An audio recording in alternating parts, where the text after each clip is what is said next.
ప్రతి 10 మందిలో 7 అమ్మాయిలు సఫర్ అవుతూ ఉంటారు పీరియడ్ పెయిన్ వస్తుంది అని. పీరియడ్ పెయిన్ అన్నిసార్లు జబ్బు కాదు. పీరియడ్ పెయిన్ డిస్మెనోరియా అంటాం. ఇది 2 రకాలు, primary dysmenorrhoea, secondary dysmenorrhoea. Primary dysmenorrhoea without any diseases ప్రతి ఒక్క అమ్మాయి ప్రతి నెల సఫర్ అవుతూనే ఉంటుంది. అసలు ఈ పెయిన్ ఎందుకు వస్తుందో తెలుసా? ఎంత బ్యూటిఫుల్గా మన యూట్రస్ బేబీ కోసం ప్రతి నెల ఎండోమెట్రియం అనే ఒక లేయర్ని బెడ్ లాగా ప్రిపేర్ చేసి పెడుతూ ఉంటుంది. బేబీ ఫామ్ అవ్వకపోతే ఆ బెడ్ని ప్రతి నెల క్లీన్ చేసేస్తూ ఉంటుంది. ఆ క్లీనింగ్ ప్రాసెస్లో ప్రోస్టాగ్లాండిన్స్ రిలీజ్ అవుతాయి, కెమికల్ మెసెంజర్స్ అనుకోండి వీటిని. అవి రిలీజ్ అయినప్పుడు యూట్రస్ డెలివరీ అప్పుడు బేబీని బయటికి పంపిస్తూ కాంట్రాక్షన్స్ వస్తాయో పెయిన్ఫుల్గా, అలాగే కొంచెం మోతాదులో కాంట్రాక్ట్ అవుతుంది. దానివల్ల లోపల ఉన్న ఎండోమెట్రియల్ లేయర్ అనేది షెడ్డింగ్ జరిగి ఆ లైనింగ్ తో పాటు కొంచెం బ్లీడింగ్ అనేది బయటికి వస్తూ ఉంటుంది.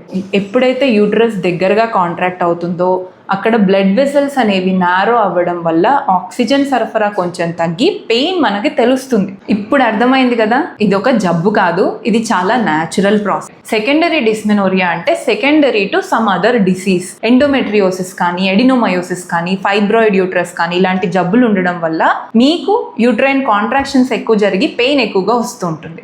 మీకు గనక 25 ఏళ్ల తర్వాత ఈ నొప్పి స్టార్ట్ అవుతోంది, ప్రతి నెల పెరుగుతూ పోతోంది, పీరియడ్ మధ్యలో కూడా పెయిన్ వస్తుంది, పెయిన్ వల్ల మీ స్కూల్కి వెళ్ళలేకపోతున్నారు, వర్క్కి వెళ్ళలేకపోతున్నారు, అలా పడుకుని ఉంటున్నారు అంటే యాబ్సెంటిజం అంటారు. ఇలాంటి కండిషన్స్ ఉన్నప్పుడు డాక్టర్ని అప్రోచ్ అవ్వండి. సరే, ఇంట్లో ఏమేం చేసుకోవచ్చో ఇప్పుడు చూద్దాం. మార్కెట్లో హీటింగ్ ప్యాడ్స్ అని దొరుకుతాయి. పొత్తి కడుపు మీద లేదా నడుం దగ్గర ఎక్కడ నొప్పి వస్తే ఆ ఏరియాలో ఆ హీటింగ్ ప్యాడ్స్ ని కాసేపు పెట్టుకోవచ్చు. దాంతోపాటు వాటర్ బాగా తాగాలి, నిద్ర బాగా పోవాలి. కాఫీ ఎక్కువగా తీసుకుంటే కాంట్రాక్షన్స్ ఎక్కువ జరిగి పెయిన్ ఎక్కువ వచ్చే ఛాన్స్ ఉంటుంది. అల్లం ఒక 2 గ్రాములు పర్ డే పీరియడ్ వచ్చిన ఫస్ట్ 3 days తీసుకుంటే చాలా వరకు ఈ ప్రైమరీ డిస్మెనోరియాని కంట్రోల్ చేయొచ్చు అని చాలా రీసెర్చ్ స్టడీస్ లో ప్రూవ్ అయింది. ఇవే కాకుండా పీరియడ్ టైంలో తీసుకోవాల్సిన ఫుడ్స్ ఏంటంటే మెగ్నీషియం రిచ్ ఫుడ్స్, గుమ్మడి గింజలు, గ్రీన్ లీఫీ వెజిటబుల్స్, జీడిపప్పు, బాదం ఇలాంటివి. అలాగే డార్క్ చాక్లెట్ కూడా తీసుకోవచ్చు.